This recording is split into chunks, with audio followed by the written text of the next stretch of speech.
Rise and shine, it's espresso time. Hey, it's Evan Carmichael, and successful people don't wake up every day and say, yes, today is going to be amazing. The difference is they have a powerful morning routine, like watching one of these videos, that set them up for success. So let's start your day off right together, grab your coffee, and get ready for a shot of espresso from Jay Shetty. I wake up every morning. Espresso keep me going. I wake up every morning. If while you're writing your book, if while you're recording your podcast, if you're sitting there going, I hope this is going to be number one. This better be number one. I hope I sell more copies I hope than I this sell person. more copies than this person who's launching at the same time, because that's the only way. Well, guess what? Now the quality of your output right now has just dropped. Because guess what? You're now living 75% in the future and you're 25% right now. And guess what? This 25% is going to define that future goal and result. And your happiness. And your happiness. Whether you get the result or not. Totally. Whereas for me, when I was writing my book, and of course I want my book to be a best-selling book. Of course I want my podcast to do well. Of course, we don't do anything for it to be lost. Like, no one does that.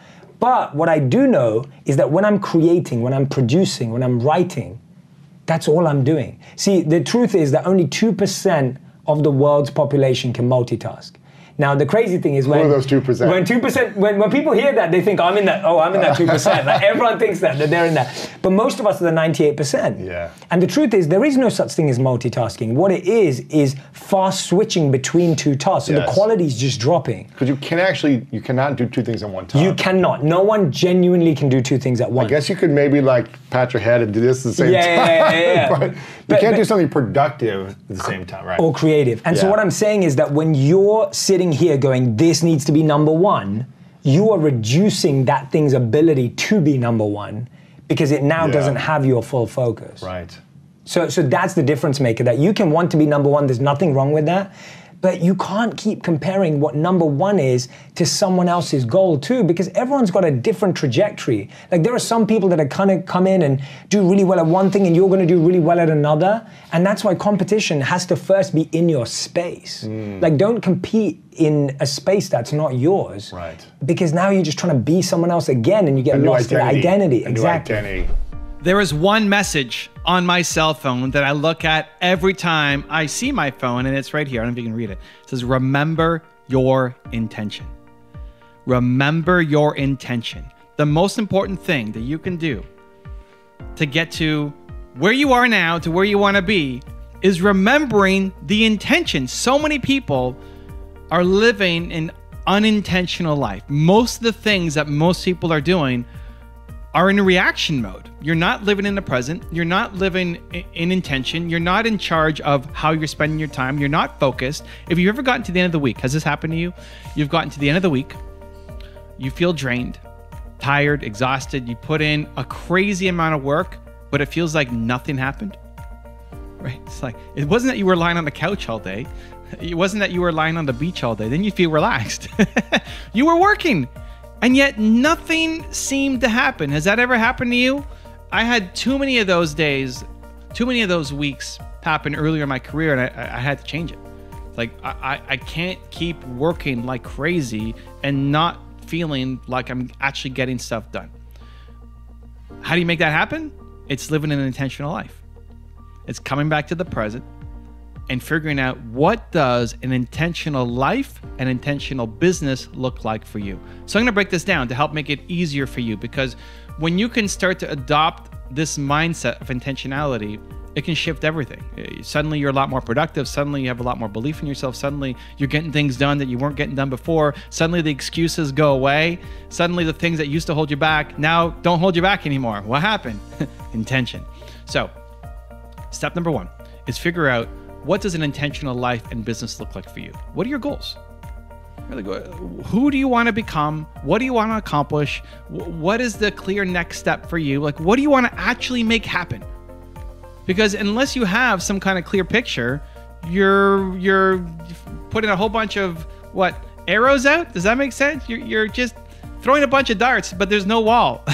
So you're gonna hit something, but it's probably not what you want to hit, right? I believe that your purpose comes from your pain. So whatever you struggle the most with in life is the thing you want to help other people through. So if you believe that I believe, then it's figuring out, okay, what does my purpose executed look like? I, Evan Carmichael, want to help people believe in themselves more. You want to help people like who you used to be. So what does that actually manifest to look like? What's the impact that you want to start making in the world, right? So that's just from a business purpose perspective, right? What's the kind of company you want to have? What's the kind of impact you want to have? Where do you see yourself, the work that you're creating? What are some of your goals? You can apply this to your personal life as well, whether it's a relationship, whether it's your physical fitness and how you're caring for yourself, your own health. What does the balanced ideal life look like for you? And this is really hard because we're always comparing ourselves to other people. Look at The Rock here and look at whoever, right? You're just always comparing yourself to other people. You have to figure out, what does an ideal life look like for you? And you won't know just by mapping it out and putting it down on paper, but at least that's your first step, right? You map it out, you put it on paper, you start executing, and then you start to see. You start to see what is working for you and what you thought you wanted actually isn't that important. You want to look like The Rock? Well, he works out 4 to 5 hours a day. Do you want to do that? Maybe. Yes, great. Go do it. Or maybe not. And so you adjust the goals. Like, I don't actually want that. It just sounded good. But once I'm into it, I realize I don't actually want that anymore. Great. What do you want? What does an intentional life and business look like for you? This is an important first step that most people never do, completely skip over. And then you're stuck living a life based off of other people's emergencies, other demands, and feeling like you never get anything done. So clearly map out, what does that intentional life and business look like for you? Great. So we have a sense of that. Great. Success is going to be habits. Success is habits. Success is, what are you doing every day? You want to accomplish any of those goals? You want to be that person you say that you want to be? You want that life that you say that you want? How do you make it happen? The habits. What are you doing on a daily basis? Right? So the next step is taking our big vision. I want to solve the world's biggest problem, right? People don't believe in themselves enough. That's inspiring. It's big. Sometimes feels too big, feels like I can't do it, right? So now you got to start to chunk it down into, okay, I say I want this goal. I accomplish it by putting things in my calendar. Your calendar should be your to-do list. Your calendar should be a strategic tool that you use consistently to make sure that you're accomplishing the things that you say you want to accomplish. I remember going to my first Tony Robbins event, and I brought 5 people on my team with me, and one of them at the end of the second day, all sorts of breakthroughs, all sorts of energy, and he's jumping up and down. It's like, I'm gonna do this, and I'm gonna solve this, and I'm gonna, just living in the energy, and it's amazing energy that you get if you ever go to one of his events. And he was looking at me, and I had my phone open. I'm looking at my calendar. He's like, what are you doing? Why are you not excited? It's like, oh, I am excited. He's like, have you not had any breakthroughs? Like, no, I've had a bunch of breakthroughs. Then what are you doing? Why are you not pumped and jumping? Like, because I'm putting it in my calendar so that when I go home, I'm going to actually do stuff on this, right? Where most people, they'll go to an event or they'll watch a video or they'll read a book and they get inspired in the moment, and then you wonder, why does that inspiration not last? Why next week are you back to who you used to be? Because it's not in your calendar. Your calendar needs to be a strategic tool to help you accomplish the goals that you set up for yourself. So I'm filming this on a Tuesday. I don't know what day of the week it's being released, but I film content on Tuesday for my YouTube channels. Why? Because content creation is pretty important. If you got all the YouTube channels that I have, making content is probably pretty important. You might have set content creation as a goal for yourself. Maybe you want to start making content, YouTube, Instagram, wherever. If you hope that it happens, it's just not going to happen. If you wait for the perfect time, it's not going to happen. If you wait for a free block in your calendar to show up, it's not going to happen. It just will not happen. So you sit on this goal for wanting to have this YouTube channel or be an influencer or be a thought leader and get your message out there, but then it never happens because it's not in your calendar. It wouldn't happen for me either, guys. I'm not some superhuman extra special. I'm just as special as you. It happens because it's in my calendar, because Tuesdays I block off to make content. So, yesterday was Monday. I spent the day with my team. Monday is my team building day. And so I spend the day working with the people on my team. Tuesday, they're not reaching out to me unless it's urgent, right? If they're messaging me on a Tuesday, it better be like life-changing urgent because you're distracting me from making content. So I try to build a no crisis business so I don't get interrupted. Wednesday is going to be my project day. So tomorrow I'm going to work on projects, whatever project I want to work on. And so having different days for different tasks and chunking them out to protect the time. So today I'm not worried about my projects. Today I'm not worried about my team. Today I'm not worried about being a CEO of my business. Today I'm not worried about what interviews or shows or podcasts I have to go on. All I'm worried about today is making content. In the present, it's intentional. I need this time in my calendar, otherwise I won't make the videos. And because it's in my calendar and I blocked off the time for it, it gets done. This is the biggest disconnect, I think, for a lot of entrepreneurs. You've got big goals, ambitions, dreams, desires. You know you're capable of more. You know you want to go and do those things. You feel like you have the heart to go off and do it, and you don't want to stay stuck. The problem is taking that vision that you've got for yourself and for the life you want to build, again, not just the business, taking that vision and then mapping it to action. Action equals your calendar. All of the things that you say you want out of your life happens when you start to change what you do on a daily basis.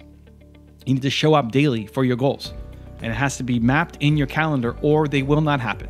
Or it still remains some hope, some dream, some someday, some one day. That's not enough. Like, that's not how you change your life. So big dreams, big goals, having clarity of what an intentional life looks like for you, not what your parents or family or friends or spouse or whoever wants for you. What do you want for you? An intentional life. Then break it down to habits and put those habits into your calendar and make time for them.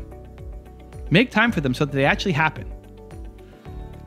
Don't judge yourself negatively to say, oh, I can't do it. I can't follow through. No, the problem is you didn't give yourself enough time to do it. If you say you're going to eat healthy, and you want to cook for yourself every meal, great. Where's the time to go buy the groceries? And where's the time to prep the meals, right? Because what's ended up happening is you don't go buy the groceries. You don't have time to prep the meals. Now you're stressed out. Now you're late. Now you're rushing. So what are you going to do? You're going to go order food. It's not that you suck. It's not that you don't have discipline. It's not that you can't do it. It's not in your calendar. You didn't factor in the time to do it. If you give yourself 20 minutes to make content, that's probably not enough. By the time you're just setting up the camera, 20 minutes is gone. You need bigger chunks of time. And again, most people will then take that message and feel like, well, I suck because I can't do it and I never follow through and I can't do. No, you're amazing. You didn't give yourself enough time. You didn't block off enough time in your calendar or any time in your calendar to make it happen. So big goals for an intentional life. Map it to your calendar is layer 2 so that what's in your calendar is actually helping us accomplish your goals. Look at your calendar for the next week. Is what's in there. Look at your calendar for the next week, next month. Is what's in there as tasks, the habits you're going to do. If you did those things, do you move closer to the life that you want? Yes? Great. Do them. No? Adjust. It's time. And then layer 3 is in the moment. Layer 3 is why I have the message on my cell phone, to remember the intention. So if I go layer 1, I want to solve the world's biggest problem. People don't believe in themselves enough. Great. If I go layer 2, what are the actions I need to do? Well, Tuesdays I need to make YouTube videos, right? So now I'm showing up to do it. Layer 3 is in how do you show up and be present with intent while you're doing the action. So when I'm sitting here making a video or standing on my trampoline, making a video for you guys, what's my intent? My intent is to try to make the best video I can. My intent is to try to, hopefully with this video, the one I'm making right now that I'm recording, is the one that shakes somebody loose. That this is the video that gives you permission to actually start making a change in your life and following through the things that you say you want. That this is the video. That's the intent showing up. Not the 10,000 plus videos I have on my channels. This one right now, right here, this one matters incredibly a lot. It matters. This matters. That's the present moment intention. If you remind yourself why you're doing it, because we lose track, we lose sight of things. This is really important. When you set your big goals, when you're in layer 1 and you set your big goals for what you want, you're excited, you're dreaming about the future, you're dreaming about the body you want and the business you want and the life that you want. It all makes sense. And then when you map to the calendar, it's in there and that makes sense. And it maps your goals on top that if I make content, I'm going to move closer to becoming the person that I want to be and having the impact that I want to have. Perfect. But here's what happens. When you get to that day, when I show up on a Tuesday and I see that it's in my calendar, I forget why it's there, right? I get logically it's there. Okay, I got to make videos, but I lose I lose the connection to the feeling of why I'm doing it. When you're thinking about the life that you want, you're feeling bold. You know, it's like, yes, that's the life I want. When you start creating your calendar, it's like, yes, that's the life I want. But then when tomorrow comes and it's time to execute on the calendar, you forget the feeling. It's like, why did I want that again? Has that happened to you? It's like, why did I say that's important? I don't know. That's not important. And then you take it off your calendar, or you do it in a really light way instead of actually giving yourself to it. So that's why that message is on my phone. It's like, remember your intention. What's my intention for showing up today on a Tuesday to make this video? Because I want to make life-changing content for people and hope that this is the day finally that the message sinks in for one person who's watching. Maybe that's you. If it is, let me know. When you can start to design your life with intentionality, everything starts to change. Again, if you get to the end of your week and you feel like you did a lot of work, you're grinding hard and just nothing happened, you're letting other people run over your schedule, and you're letting yourself run yourself out of your schedule because you're showing up and doing it, but without the intention. When you can focus on all three of those layers, when you can map out what an intentional life looks like for you in business, when you can put it into your calendar and create the habits for layer 2, and then layer 3, when you're actually in the moment, and you can remind yourself of why this means so much to you, you start to live your life with intention. You start to create much more intentional work. You start to accomplish goals so much faster. You become a lot more efficient, a lot more productive, a lot more results-oriented. The things that you used to say were excuses that held you back, suddenly you're just getting a lot of traction and results. You're the same person. You're amazing. You can do this if you decide to live with intention. Now, I've got a special bonus clip that I think you're going to enjoy. But before that, it's time for the good deed of the day. This is something new. I believe that you're built to serve, and it feels so good to do something nice for somebody else. So good deed of the day, put down in the comments one thing that you need help with, that you're working on, that you'd love some support or guidance on. And then 2, go comment on somebody else's comment and give them some love, give them some support, give them some encouragement, maybe give them some connections, try to help them solve that problem. Even if it's saying, I believe in you. That one little bit of encouragement can be the difference between somebody quitting and continuing on. So the good deed of the day, in the comments below, write down one thing that you need help on, that you're struggling with, that you're working on. And then part 2 is go give love to somebody else in the comments too, and let them know that you believe in them as well. Hey everyone, I have been reading a bit from my friend's book, Evan Carmichael, Built to Serve, and I wanted to share this with you. So, according to a study by Carnegie Mellon University, people with supportive spouses are more likely to give themselves the chance to succeed. They studied 163 married couples and found that people with supportive spouses were more likely to take on potentially rewarding challenges. Those who accepted challenges experienced more personal growth, happiness, and psychological well-being. Now, I can truly say that I've experienced that in my life. When I first met my wife, I was just starting out. I had never released a video. I hadn't created any content, and she was such an important part of feeling supported on that journey. So whether you're in a relationship, whether you're dating, whether you're married, or even if you're single, being supported by friends and a strong community is important. Built to Serve by Evan Carmichael. Great book on how you can find your purpose, and also on reminding us that we can all make a difference in the world. Thanks, Evan. At 18, I was really fortunate when I met a monk, and this monk was invited to speak. And I kind of just went because one of my friends forced me to. At that time, I was listening to CEOs and entrepreneurs and business people and marketers who I thought that's what I was aspiring to be like. And then I hear this monk, and he captivated me like no one had ever captivated me before. It was like staring at the most beautiful woman on the planet. You know, I was completely fixated on him and his message. See, we live in echo chambers. We're just surrounded by the same thinking. How often do you bump into a monk? You know, it just doesn't happen. No one has a dinner party and goes, oh yeah, we just invited the monk, you know, from town, like the local monk. Like no one ever does that. And so we meet people who are just like us most of the time. And we talk about this in business all the time. If you want to be a billionaire, spend time with billionaires. If you want to be a millionaire, spend time with millionaires. If you want to be a tech startup, spend time with, you know, that's the common rhetoric that we hear all the time. But what if you want to find purpose and master the mind?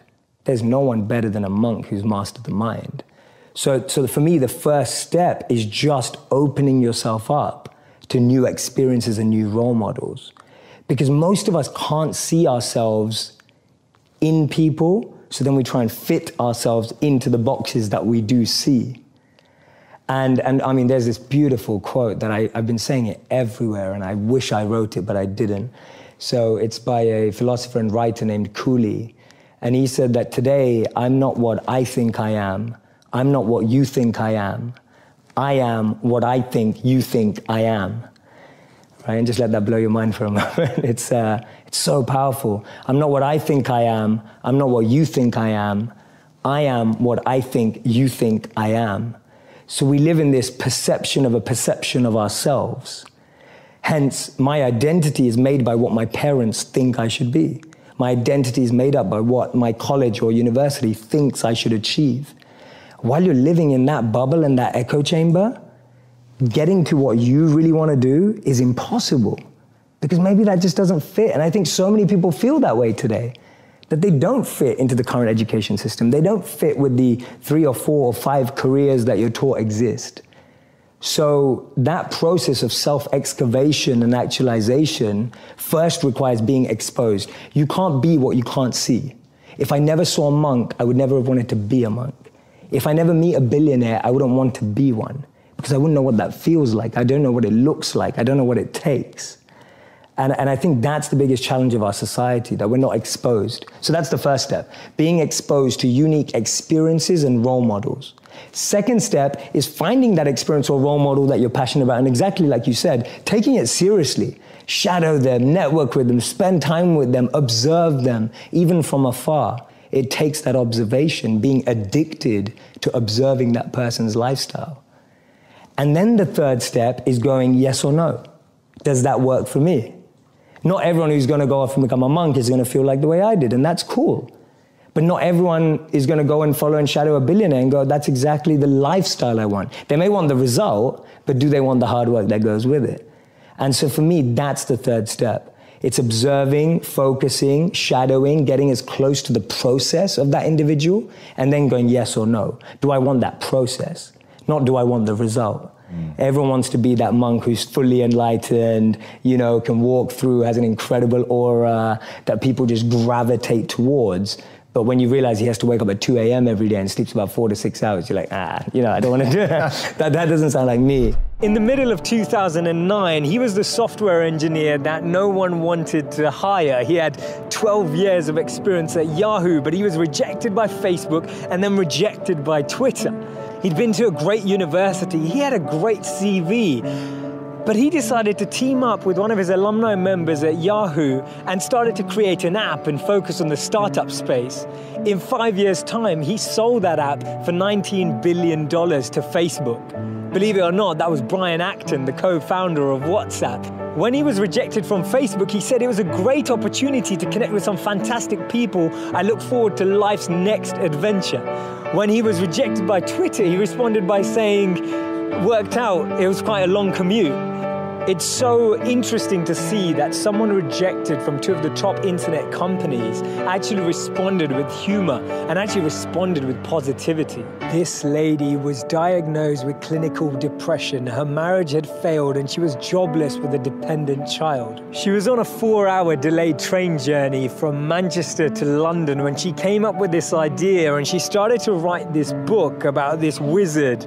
And as she started writing, she then finished her manuscript, took it to 12 publishers and was rejected by all 12. Believe it or not, that's J.K. Rowling. This man watched his first company crumble. He was a Harvard University dropout, and his first company's demo didn't even work. He went on to build Microsoft. His name's Bill Gates. Therefore, failure is just a sign that we need to widen our scope. We need to be ready and build ourselves up for the next level. Actually, what we end up achieving is far greater than what we'd envisioned for ourselves. And this divine plan, this orchestration can't be happening without this intervention, tension that occurs, because if we had it our way, we'd just settle, we just accept what we thought was our goal, what we thought we were chasing. But actually, I've noticed that when you don't get that, later down the line, you look back and you reflect and realize that what you've gained is so much greater. Failures are only failures when we don't learn from them, because when we learn from them, they become lessons, and we actually extrapolate all of these teachings and actually get more insight into how we can improve the way we work and how we can actually drive with a different energy. The challenge we have is that we only talk about people's failures when they succeed, and that's why they become this taboo, or we feel like their failures never happened. We need to share these stories earlier. We need to bring out these stories and experiences on the journey so that people who are on the journey can actually follow in those footsteps. And that's why Steve Jobs said you can't connect the dots moving forward.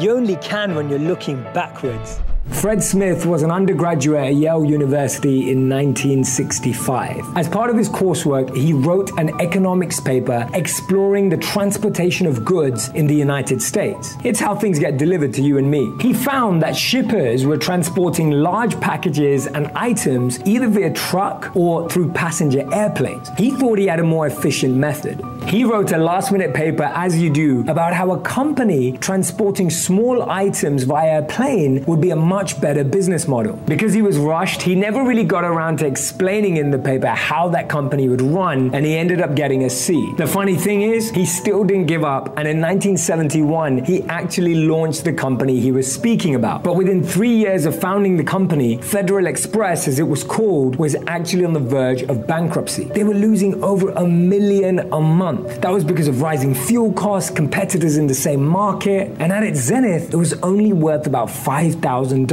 Smith even made a final pitch to General Dynamics hoping for more funding, and it was rejected. Most people at this point probably would have just shut down. Rejection, the grade C, losing $1 million a month. But Fred Smith had different ideas. Smith actually ended up flying to Las Vegas that weekend with all of what the company had, the $5,000. The Monday morning after, the company had $32,000 thanks to his blackjack skills. That money made it possible to cover fuel costs for just a few days more. Soon after, the company was able to raise significant funds. He went around to multiple places to find sponsors, investors, people that believed in what he was trying to achieve as a service. The amazing thing is that he was creating a company that we all know today. It's called FedEx. It now operates in over 220 countries and has an annual revenue of over $45 billion. The interesting lesson that we can learn here is that there were countless occasions in Fred Smith's life where he could have said, that's it, it's not working for me. He could have stopped when he got that C for the paper. He could have stopped when he was losing $1 million a month. He could have even stopped when he finally only had enough to just last a few more days. But he believed in his vision. He had belief, he had conviction about his idea and the process and the service that he was creating. And that's the lesson here. If you really want to achieve something, you'll find a way. And if you don't, you'll find excuses. Now, it's incredible that we root for underdogs. It's incredible that we want underdogs to win. Why? Because we're used to wanting our team to win. We're used to wanting the best to win. We're used to wanting to associate ourselves with people who are successful, right? We never go, oh yeah, I know someone who plays for that really bad team. Like, we don't say that, right? We say things like, oh, I know someone who plays for that really good team. I know someone who was MVP. I know someone who's the son or the daughter of the MVP. We try and associate or link ourselves to success. And when we do that, it in turn makes us feel more successful. It's one of the reasons why when your team wins, you say, we won. Right? You say, we won. But when someone asks you, oh, how did your team do? And if they lost that day, you say, they lost. You rarely say, we lost. It's incredible how psychologically we distance ourselves from failure and we closen or liken ourselves to success. But the exception to that rule is the underdog. We all get excited by underdogs. We all get motivated by underdogs. We feel completely enamored by the story of the underdog. Prashant, underdogs are just simple-minded. They don't have expectations and don't have anything to prove to anybody. And Prashant, you've just hit the nail on the head. That's the principle I'm trying to get across. Actually, we should play like champions and train like underdogs. Why? Because the underdog works in a way not worrying about what anybody else thinks or believes. That gives you an edge. It gives you a phenomenal advantage when you're not actually worried about what will people say, when you're not concerned by, am I going to fail? Am I going to look worse? Is what I'm doing not going to succeed? As an underdog, you don't let those things cloud your mind. You can focus in on the task at hand. See, when we become successful, even as underdogs, if we've risen to success, the biggest enemy of that success, the biggest Achilles heel, the biggest thing that can trip us up is not reconnecting to that feeling of an underdog. So no matter how much success you've achieved, no matter where you are, always remind yourself the mindset of an underdog is the mindset that nurtures talent, that nurtures success, that harnesses your true potential. What's the impact that you want to have on the world? I think you've said it so beautifully so many times and shared my vision, which is wonderful, and it's wonderful to know that we share the same thing. It's making wisdom go viral. There's an incredible study in 2017 that said the most successful people in the world, healthy, wealthy, and wise, choose education over entertainment. The impact I want to have on the world is I want to transform and revolutionize the entertainment industry so that it becomes educational without anyone knowing. So it's still completely entertaining. It's still like watching Netflix. But you're learning about human behavior, the mind, neuroscience, and everything without even knowing you are. To me, that's the greatest win that we can have for our society. How many people are going to quit watching Netflix and reading a book every night? I don't know.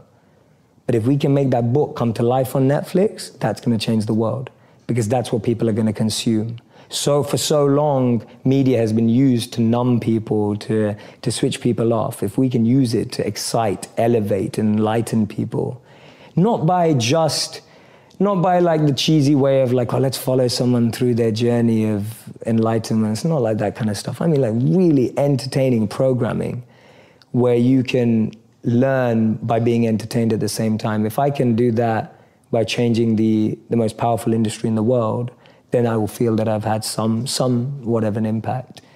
Because that way I think we'll reach the world without having to get everyone to change their habits too much. My thing is, how do we meet people where they are and really deliver a message and a powerful expression of love? And to me, that's the highest form of compassion. The highest form of empathy, love, and compassion is to meet people where they already are, rather than expecting them to change. Let me tell you about this girl called Cleo. I think you might know someone like her too. She had the dream of becoming a model. She said she was going to move to LA to pursue it seriously. She took care of herself, at least her body well. Someone told me she did ads for L'Oreal. She had so many followers on Instagram who all loved her. Within a minute of her posting a picture, there would be hundreds and hundreds of comments, all telling her how beautiful she was, how good she looked, comment after comment, like after like. She was a real entertainer. She was always making everyone laugh. I remember every guy wanted her number, but she kept to herself. She just had this infectious energy. She got along with everyone. She was always the life of the party. She was never seen in the same outfit twice. Boxes and boxes of Amazon Prime. On Instagram, she was the perfect girl with the perfect life, the perfect world with the perfect guys. But nothing's perfect, right? It seemed like she was always having the best time with her friends, always traveling, new experiences, and so many great stories to share, until people started to notice. I think she lived like two lives. No one really knew her inside. She had everyone to text, but no one to talk to. Everyone to follow, but no one to walk with. When the phone was up, her world was a stage. When it was down, her reality came. She had an invite to every event, but still felt lonely. She had all the friends in the world, but still felt no one really knows me. She was going through pain, but never showed that side. It was something she hid from the world. Or maybe we just never asked.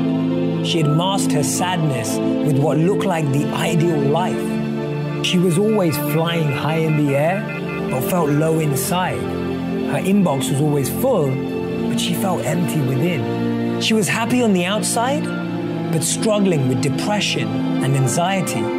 She had an addiction that everyone called a lifestyle, but she was struggling with mental health. but people were just occupied by her physical appearance. See, people think depression is sadness.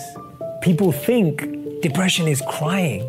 People think depression is being quiet. Depression is when we smile, but we want to cry.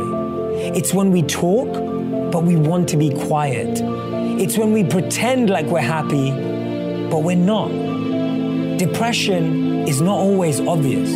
She drank to drown her pain, but the pain learned how to swim. She was sick of crying, tired of trying, smiling, but inside she was dying. It's amazing how we can think we know someone and still not know them at all. I don't think we understand how stressful it is to explain what's going on in your head when you don't even understand yourself. We use filters to lighten our photos whilst we carry the heavy weight of stress.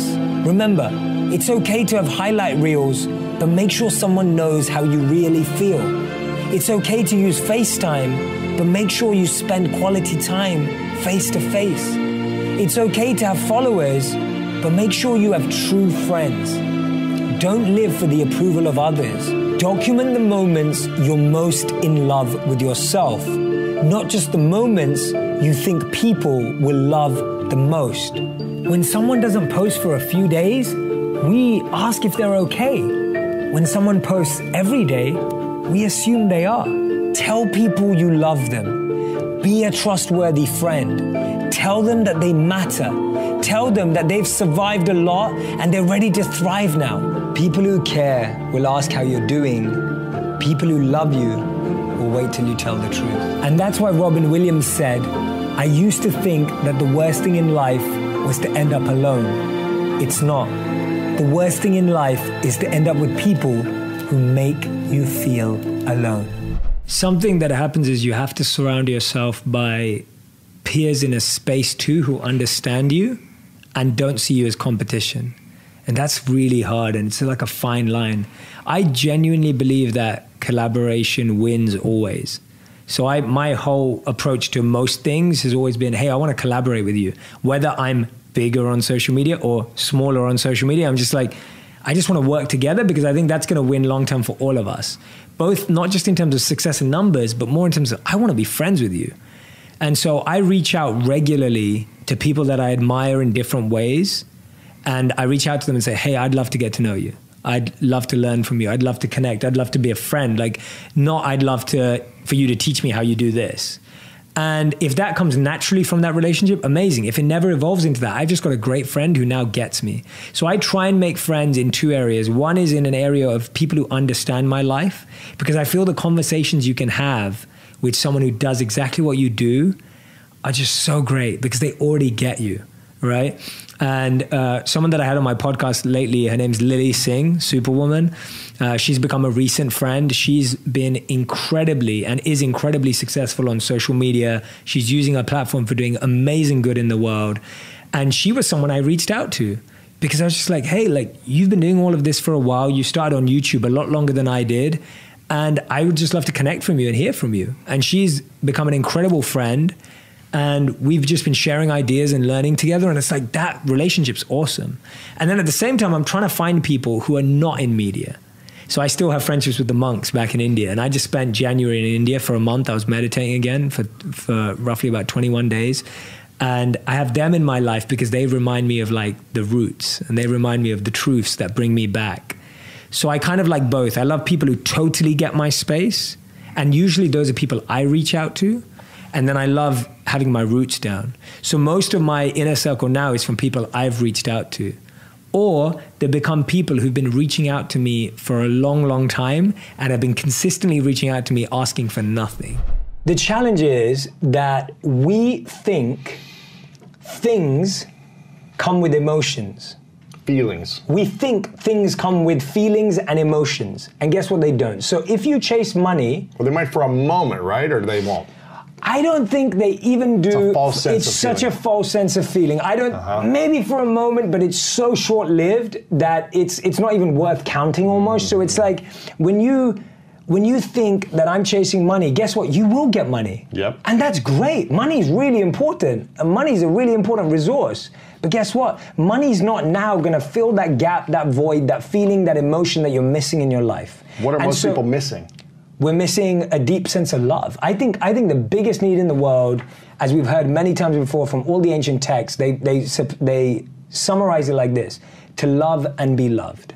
Like that is the need of humanity, to love and be loved. And when we don't experience that, we then start looking for status. We then start looking for money. We then start looking for recognition. To help us give the feeling of false sense of love. Correct.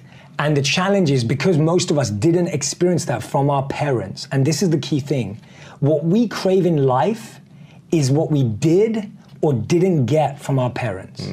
What our parents did give us is what we continue to crave, or what they didn't give us is what we continue to crave. So you'll find that most people's love languages that they chase are things that their parents didn't give them. So if their parents didn't give them time, they now crave everyone's time. If their parents didn't give them gifts, they crave gifts. If their parents didn't give them acts of service, they're craving those acts of service. So it's because of our childhood. And if we don't learn to process all of that experience, which most people never get the time to do, and I empathize with that because I've had to go through that. I've seen me repeating my parents' patterns. What was the thing you were craving? So I would crave, a big thing for me was I would crave surprises and gifts because— That's your thing. Yeah, that's my thing. Still is your thing. It's still my thing. Yeah. And I— Did your parents not do that for you? No, they did. My mom did a lot of it. That's why you still crave it. Correct. So my mom would always, every year on my birthday, she'd always surprise me with the one thing I wanted. And I wasn't spoiled growing up. I didn't have a lot growing up, but she would get that one thing, whether it was like a Power Rangers toy or whether it was whatever it was, you know, something, you know. Video game or Yeah, something. thing is you want as a kid, right? And she would always surprise me with that. And that became so deep-rooted. Now, I'll give you an example. When I then married my wife, you just expect people to know that. That they're going to do the same thing. Totally. And so She now didn't do that. No, because I'm expecting my wife to be like my mom in the sense of I expect her to surprise or show me love in the same way. And she doesn't know that. She's not a mind reader. I can't expect her to know that. So it took communication. It took time for me to explain that. So anyway, I think that's where it stems from. That desire, it doesn't come from any, you can say it comes from society and education. Of course it does. But I think the deepest place it comes is what your parents did or didn't give you. That's where it comes from. A young boy once asked his teacher, "What's the difference between I like you and I love you?" The teacher beautifully answered, "Well, it's like a flower. If you like a flower, you pluck it. But if you love a flower, you water it and nurture it daily and watch it grow." There is such a thin line between like and love, and because of it, we make so many mistakes in our relationships. When we want something in the moment, we take it and don't think any further. We do whatever we want to get that feeling of pleasure, not realizing that we're neither satisfied by that pleasure and nor will that thing last. When we pluck a flower, not only will that flower die, but we can't experience it for any longer than that moment. When you water it and take care of it daily, you can experience it forever. We've been wired towards an instant gratification, instant pleasure mindset. All of the adverts that we see, whether they're online or offline, are geared to driving us towards making instant decisions for instant promises of pleasure. The catch is, not only does that instant pleasure not satisfy us, the feeling doesn't last. We're so used to seeing all the straplines and headlines on the internet. Learn this language in 5 minutes. Get the ideal body in 10 minutes a day. Become a millionaire in 12 months. Now all of these sound brilliant, right? The problem is, they're not real. They're not true. They're false promises. The reason why it works is because it appeals to one of the most basic human desires: situational improvement without major resource investment. Of course, you can pick up a few words in another language or shed a few pounds of weight if that was your goal. Or maybe you will make a little bit more money. But real knowledge, real awareness, real fitness, real business, all of these things take time. real relationships, real connection, real purpose takes time. Naturally, the internet headlines focus on the short term instead of the long term. Because most of us would never click on something if it said, learn a language in 5 years with dedicated daily practice. We wouldn't click on something that said, here is the 1 hour workout that you need to do every single day. And we wouldn't click on the one that said, if you want to be a millionaire, here are the 10 failures that you will go through in year 1, how broke you might be by year 3, and you may not even make it by year 9. The important lesson here is, if you want meaning, if you want purpose, if you want fulfillment, those things take time. You talked about the fear of fear and how you had to learn to let go of your fear of fear. What does that actually mean, letting go of the fear of fear? Yeah, so I talk about how we fear the wrong things. What do we fear? So most of us are fearful of how our friends are reacting, what's happening on social media, and what's the random bit of news that we heard. None of it is fact-based. That's one of the biggest issues that we have. It's worry-based. It's worry-based, and it's also imagination-based. So we become fiction writers. We've all watched too many movies. Now we start writing these beautiful movies in our head. Well, not beautiful, scary movies in our head of what may happen. So our imagination, and Seneca said it best, we suffer twice. One in reality and one in imagination. Right? We suffer twice. And this is the biggest... What actually happens to us, totally. And then the story we continue to tell ourselves. Totally. Now there's this incredible study in the book that I have to talk about. So they took monks and they took non-monks and they competed against each other. They competed against each other, literally. So they put this plate where you experience heat. And so what happens is the non-monks touch this plate. Now this plate heats up gradually, softly, and then at one point it gets really hot for 10 seconds and then it cools down. And so what happened is that when the non-monks touched it, the anxiety and pressure and stress in their brain just triggered straight away, even though it wasn't that hot. It wasn't hot. It was heating, but it wasn't hot to do anything major to you. But the anxiety and stress in imagination or in anticipation went through the roof in the non-monks. Now this is what's fascinating. When the monks touched it, they showed that it didn't feel anything as it rose, but as it got to its highest, they felt physical pain, but they showed no trigger of emotional pain because they did not assign any emotional element to that pain. So my point with that is, you can look at the news right now and you can get scared straight away and get in complete freeze mode, feeling stuck, paralyzed, whatever it is, because what you're now doing is you're creating a story of what's going to happen. And that story... And you can cause sickness in yourself. You can cause sickness just by the story, yourself. not actually... The reality. The facts of the disease hitting you or something happening physically to you. Totally. And that story, again, can be used positively. So your story may actually be true. But if it's going to be true, now you can prepare. And that shifts you away from being scared because now you're preparing. Yes. And so the real You can be confident because you prepared. Exactly. And so we should be shifting our fear energy into preparation energy. Because what fear does is it keeps you locked there, right? We just feel stuck. I'll give you an example. Like when you were preparing for big games, when you used to play in the NFL, right? And you're playing American football against some of the biggest athletes in the world, it's like you can either sit there and be scared that you're going to play this game on the weekend, or you can prepare. And your confidence is in the preparation. So when people go, how do I feel confident right now? Are you preparing? Are you putting the reps? Are you putting the reps? Yeah. Are you building your immunity? Are you taking your vitamins? Are you drinking lots of water? Are you drinking lots of water? Are you taking the steps that are needed to prepare for whatever's coming? You will feel more confident that way. Yeah. There are some times when I'm with a social media person who says something really useful for my roots, and there's sometimes when I'm with Roots and they say something else. And there's a great story actually about when the Prime Minister of India, Modi, he visited Facebook, and Mark Zuckerberg interviewed him at Facebook at the headquarters. And Mark Zuckerberg told a story. He said that when he was struggling with the direction of Facebook in 2009, he went up to his mentor to ask a question. Now, Mark Zuckerberg's mentor happened to be Steve Jobs.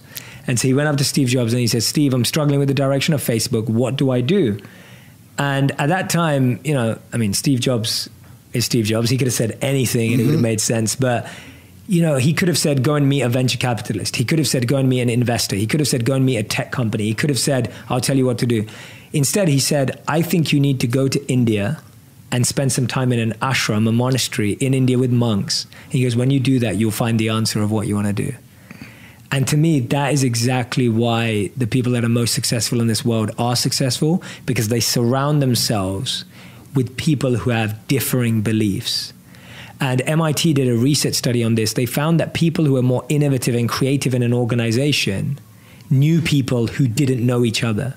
So when you know people who all know each other, you end up with the same answer, the same belief, and confirmation bias exists, and you just keep building that echo chamber. Whereas if you've got two people who don't agree and you get a checking system, then you can trust your gut and go with what you believe. So I think I try and move away from having people around me. And it's not just yes men or yes women. It's not just about that. It's about building a circle of people, like you said, that want different things for you and knowing what they want for you. So when I'm with my mom, all my mom cares about is my health, right? My mom does not care how successful I am, how many videos I have, how many people I help, even that. And my mom will get over that. She's like, how's your health? Like, are you taking care of yourself? Are you sleeping well? Are you eating well? Like, that's my mom. And it's like, if I go and I measure everything, most of that, that's wrong. But if I know that that's what my mom wants for me, that's beautiful. That's what I get from her. And she'll take care of that. And same, everyone plays a different role in your life. Don't expect everyone to play the role you want. And don't expect everyone to play the same role. Recognize that everyone's playing their role in your life and let them play it. That's what makes a good movie. If everyone played the same role in a movie, it would be boring. Very boring. Right? Every day we recharge our phones, but we forget to recharge ourselves. Let's just say we slept well the night before, which means we start our day with 100% charge. When we wake up in the morning, we roll over and 80% of us check our smartphones before we brush our teeth. We scroll through social media. We browse through emails. That takes away 10% of our energy. Let's say we now have 90% charge left. We then commute to work. We spend our day in the office, in meetings, interacting with colleagues, finishing off projects and assignments. We now have 40% charge left. On the way home, we commute through traffic or on the train, and that takes away another, let's say 10%. We now have 30% charge left. We come home and switch on Netflix, talk to someone about what our day was like, and sometimes we lose another 10%. We now have 20% charge left. At 20% on our phones, usually the charge bar goes red. We get an alert. We get a message that tells us that we only have 20% battery left. The question is, do we notice when our charge is at 20% or 10%? There are always signs from our bodies, our brains, our minds. But are we tuned in? One of the best things we can do to recharge is to exercise. The hardest part of any workout is actually the 15 minutes leading up to it. We come up with 15 reasons why we don't want to sweat, and we change our mind 15 different times. CNN reports that when you work out, your brain creates more serotonin, which sends messages to your nervous system of happiness and well-being. Working out for 30 to 40 minutes every day can recharge our battery by 20%. Meditation is an incredible way to recharge our batteries. Exactly what the gym does for the body, meditation can do for the mind. Meditation gives us downtime, physically, mentally, emotionally, and spiritually. Meditation also directly impacts your entire nervous system by reducing your body's productions of stress-related chemicals such as cortisol. Meditation is a great way to recharge and can take you back up 20%. We've all heard about incredible morning routines, but the one thing that can make a huge difference to your recharge is your evening routine. 35% of us are not getting the recommended 7 hours of sleep per night. Remember, every body and mind is different. Make sure you find the amount of time you need to get that serious battery recharge. And the 75-year study by Harvard found that beyond anything, the real sense check for happiness and meaning in life was relationships, connections, interactions with depth that are fulfilling and full of joy. Making time for deep, meaningful interactions every day can give the recharge our battery seriously needs. What if we've recharged ourselves as much as we recharge our phones? Because if we don't, we'll end up like one of our phones in the bottom of some drawer in our home. Here's the shocking truth about loneliness. This is why we need to take it more seriously. Surveys show 1 out of 3 adults are lonely, and the health impacts of loneliness are shocking. Studies have shown that people who are lonely are 50% more likely to die before their time. Researchers show that loneliness is as damaging to our health as not smoking 1, not 2, but 15 cigarettes per day. Only around half of Americans say they have meaningful face-to-face interactions with a loved one, family, or friend every single day. Members of Generation Z say they are the loneliest generation and experience more health problems as a result of it. Loneliness was also linked with less physical activity, compulsive use of digital technology, and not being able to share our problems with others. In a study of 20,000 adults, 54% say that they don't know one person that knows them well. Additionally, 56% of people said that the people they surround themselves with are not necessarily with them. And approximately 40% said that they lack companionship, don't have meaningful relationships, and feel isolated. All of us have been in a crowd but felt lonely. All of us have been invited to a party but wanted to leave. All of us have likes on social media but don't feel loved in real life. So many of us can get comments on our posts but can't get a friend to call us back.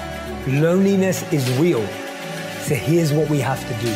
After studying over 2,500 consumers over 6 years, research found that people that see material possessions as a sign of success felt more lonely.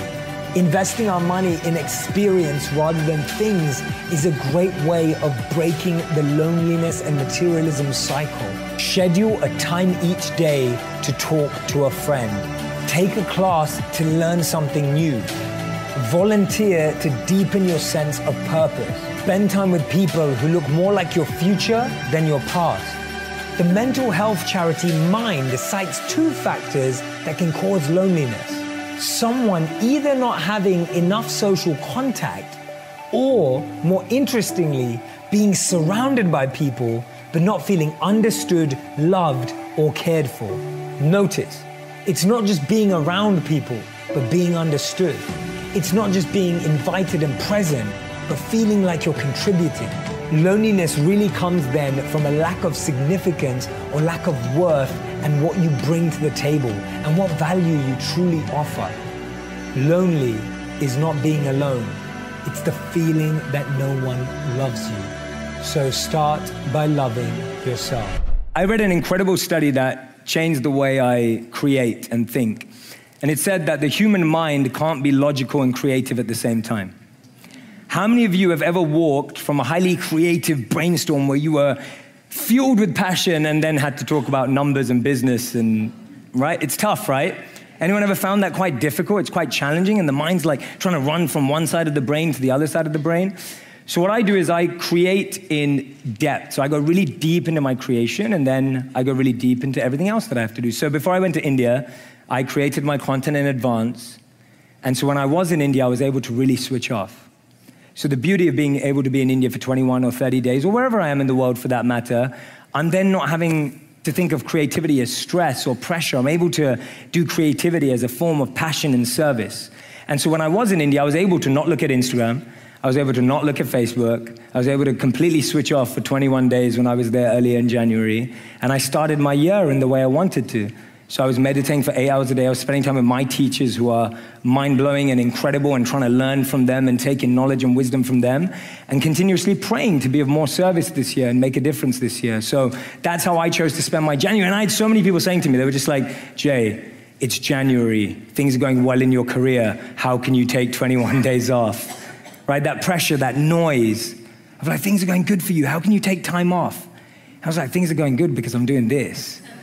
Right? Like, you know, I had one of my teachers that has kept saying to me for years, he goes, if you want to move 3 steps forward, you have to go 3 steps deep.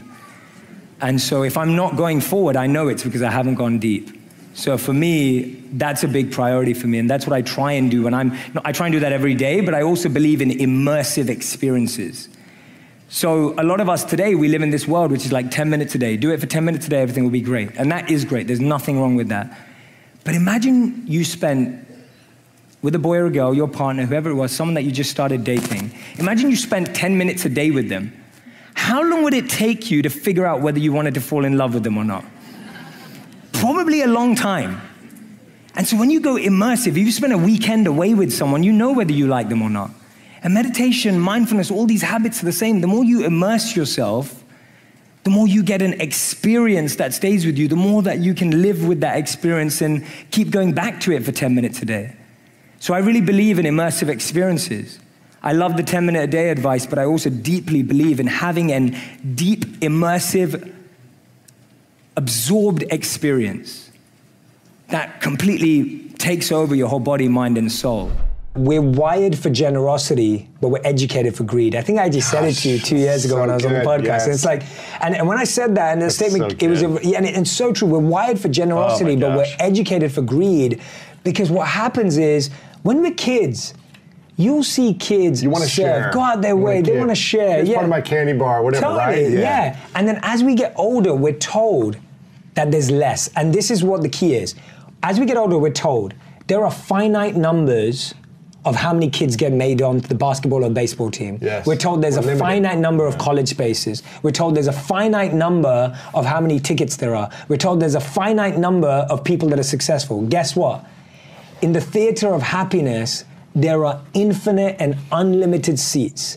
And there is a seat with your name on it. That's so good. There is a seat with your name on it in the theater of dreams, in the theater of happiness. But you think that because you think that there are only 100 people allowed in, that if someone else makes it before you, that you don't get in. And guess what? Is there a cap on how many billionaires there are in the world? No. No. Is there a cap on how many millionaires there are in the world? No. No. Is there a cap on how many happy people there are in the world? No. And that's why I really am encouraging Forbes. I want Forbes, forget printing a rich list, print a happy list, print a service list, print a list of who is serving. We should do that. Who is serving the most in the world? Wow. Right? That'll be competition based. Yeah, sure. I gave more than you get. Yeah, and that's why it should be service based on time, energy, and money. Because we should start showing how much time people give, how much energy people give.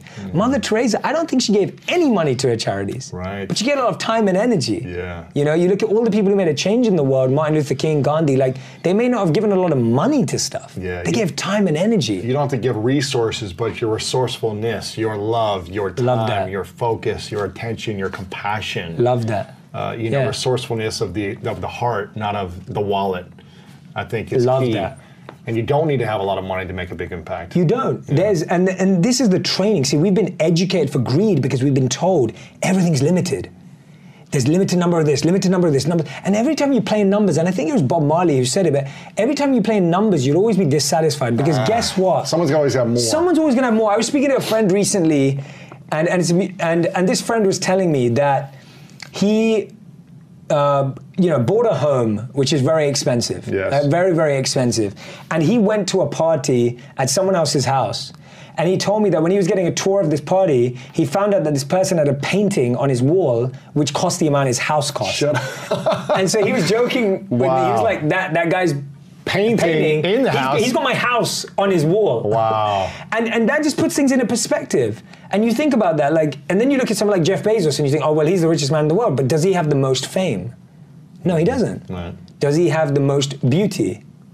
Subjective decision. Does he have the most strength or power? Maybe not. And so no one has the most of everything. So when you measure yourself by numbers, you'll always be second, third, fourth, fifth in something. I do feel that it's my responsibility to get my intentions right. And so one of my biggest visualizations that I do in the morning is I believe that good intentions in our life are seeds and bad intentions are weeds. And so what seeds and weeds system. Seeds and weeds. And every single day, why he's getting the followers. He's going to get the likes with the seeds and weeds. That's very Snoop. It's very Snoop. Yeah. Yeah. So Okay. different seeds and different weeds. Different seeds. Yeah, absolutely. Absolutely, yeah. I like that. Yeah. Thanks, mate. Go on. Yeah. No, so I was saying, so what I do is I reflect on my intentions visually every day. And I think about how many deals am I taking just because they make me money? Or how many videos am I making just because they get me views? Or how much stuff am I doing just for the vanity or just for the fame or success or what I think is going to be good for me, like financially, economically, like how the default mind is set up to think about security as opposed to love and compassion and wanting to change the world and wanting to make a different place. And I'm constantly battling with the two. So what I do every day is I'll reflect on my intentions. I'll reflect on the deals I've just signed. I'll reflect on things I'm being offered. And I'll literally look at each offer, deal, whatever it is, each item of thought. And I'll say, is that a seed or a weed? And if it's a weed, I'll pluck it out. I'll literally visualize myself plucking it out of the garden of my mind and pulling it out and taking it out. And if it's a seed, then I'll water it. And I'll say, okay, I want that to grow because I am doing that for the right intention.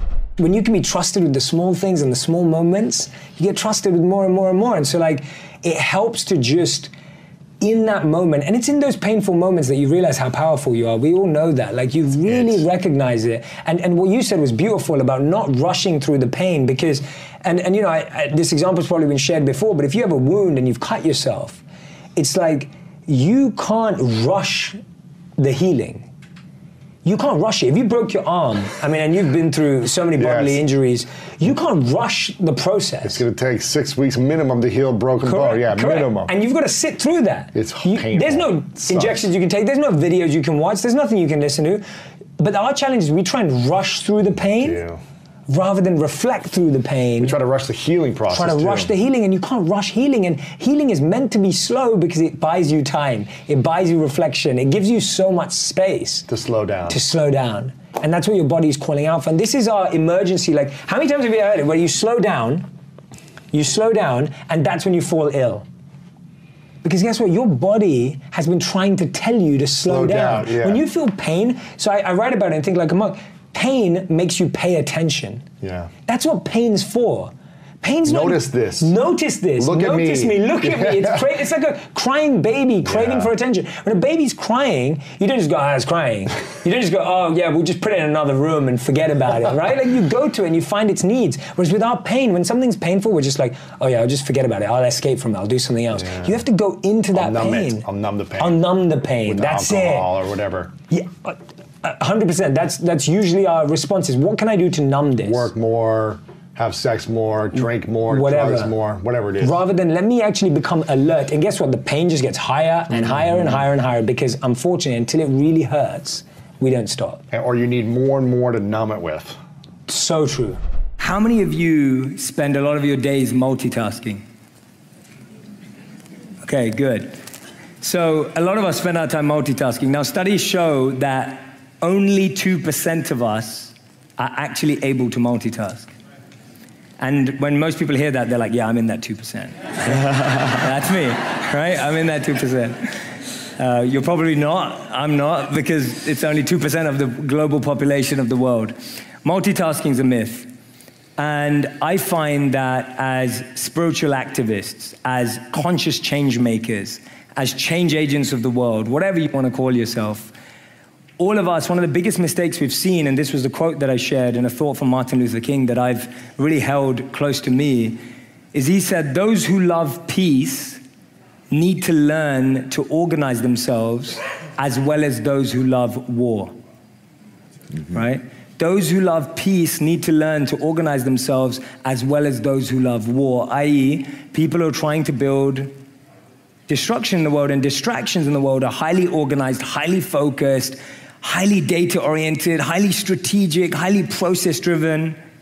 And so we have to be the same. And when you spend time with Vision or you spend time with the Mind Valley team, you realize their success is intuitive, it is deep, it is full of love, but it is also highly strategic, it is also highly focused, and therefore it's effective. And so for me, my plea to all of you and to myself is whatever we're going to do, let's get really strategic about it. Let's bring sincerity and strategy together. Let's bring data and dynamism together. Let's bring intuition and insight together, right? Let's not look beyond that and think, oh, that stuff's going to work out because my intention's nice, right? Your intention's not going to run a mile, but it will help you run the marathon. But it's not going to run that mile that you need to do right now. And so for me, intention and action, intention and attention, both of them are required. And so my recommendation is whatever your dream is, whatever you're inspired by, whatever you think is going to have a positive impact on the world, bring both to that, right? Don't settle for one or the other. In 2016, I moved out to New York. So just let me paint a picture of 2016. I moved 3 jobs. I got married. Wow. I moved country. And I just started a whole new life. Like my life just transformed. So we went through all of that with my wife in 1 year. And by the way, all of that was surprises. The job change was surprises. Yeah. The country change was a surprise. The marriage was not a surprise. We planned that. Right. But apart from everything else, everything was a surprise. Now I said I like surprises, so I can roll with it. But my point is that's a lot of transition in a year. So much transition. And I felt the burden of being in a new city where we had no family, we had no friends. And my wife, who loves being around her family, and no one understands just how close she is to them, I felt this burden on me that I had taken away her time with her family, and now she was alone. So I was going out to work, and she'd be crying at home. And I was thinking, she's got no friends, she's got no support. And I know you can relate to this with moving and relationships and so much going on. And so it's like, I'm dealing with that, and guess what? 6 months later, I have to leave and move on and work on a new career to build everything myself, and then I'm 4 months away from being broke. And so on top of all of this, I've now got 4 months away from being broke.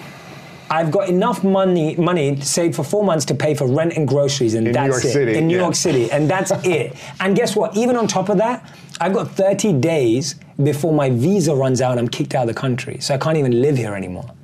So not only have I just got married, moved job 3 times, changed career again, had to move into an apartment, 4 months of being broke, and I might get kicked out in 30 days, and my renewal for my visa costs $15,000. Oh. So that's gonna eat into those 4 months. I have probably never been under that much emotional, physical, and mental pressure in my life. Like genuinely, I felt it. And I felt my body change. My breath was more stressed. I would be breathing faster, shorter breaths, not deep breaths, heart beating faster, not working out. You get into lazy habits, you start craving junk food. Sugar to get energy. I'm living in a 500 square foot apartment with my wife, which is tiny, like everything's in that space. And guess what? We both work from home. So I'm now sitting at a desk, hunched over, trying to figure stuff out. She's trying to cook in the same room. Like I'm trying to, just trying to figure out what to do. And I remember the next morning sending like 100 emails to people and just being like, this is who I am, this is what I can do, how can we serve? And that was the same year that I ended up meeting you later in that year. And the beginning 3 months of that journey was so stressful. Like they were so stressful because I was like, what if I have to move back to London? What am I going to say to her parents? I mean, I just took their daughter away. Like, just got married. I've lived in New York City for 6 months, and my life's falling apart. Like, you know, so much, and I've got all these views, but there's nothing happening. And we met. You also, I mean, at this time, you're also growing so much. How are you able to create and reach this impact with your videos as that's growing, while you're under so much stress and uncertainty? And I stopped a bit at that time. Like things slowed down hard. Like things slowed down. I remember that. I wasn't creating as much as I was because I don't enjoy creating from stress or pressure. And I don't think you can really create something from stress and pressure. So we really slowed down at that time. And when I was creating from a place of recognizing that I could share what I had learned and what I had grown in so far. So anything I was sharing was like, this is what I've learned so far. So that was the biggest pain that I've been through in the last 7 years, for sure. And all I can say is that I remember coming home to my wife knowing that this was gonna be the truth. And I came home and I said to her, I guarantee you, this is gonna be the best thing that ever happened to us. What, the pain? The pain. I said that to her the night I came home, and then she gave out for that. I literally came home, I looked her in the eyes and go, this is the scenario. And I just want you to know that I guarantee to you, this is the best thing that's ever gonna happen to us. And I said to her, and this is a monk statement that we used to repeat, I said to her, I'm just not gonna judge the moment. Don't judge the moment, because what we do is we try to label moments as good or bad. And when you label a moment as bad, it now does not have the opportunity to become good. I'll give an example. If I go, I don't like this book's bad, right? And I love this book. But if I say that, guess what? I will never pick it up and recognize the value that's inside of it because you've labeled it. Yes. And we label stuff, like we label, oh, that restaurant's bad. But when you label a moment, person's bad, that person's bad. Now you can't learn from that person. Oh, a great one. That's a really good one. As soon as you start labeling people or anything as good or bad, you limit it. You stop it from being something else. And here's the truth. Every moment can evolve into being anything if you give it the opportunity to. Right. But as soon as you say it's got no value anymore, you lose it. And so for me, I had to say to myself, don't judge the moment. And I'd keep repeating that to myself. Don't judge where you're at. Don't judge what's happening. Yeah, don't judge it as negative. Don't just start saying it's negative. Because guess what? We've all been in positions where a gift turned into a curse and a curse turned into a gift. That's true. Right? We've also where our dreams came true and it ended up not being what we wanted. Exactly. And it fell apart and it led us into our dreams. Totally. Why is it that so many people that win the lottery go broke? Yeah. Gifts can turn into curses too. True. But because we label them as the best moment in our life or the worst moment in our life. Whereas when you approach things to neutrality and just what you have on the table, you can be like, okay, what am I going to do next?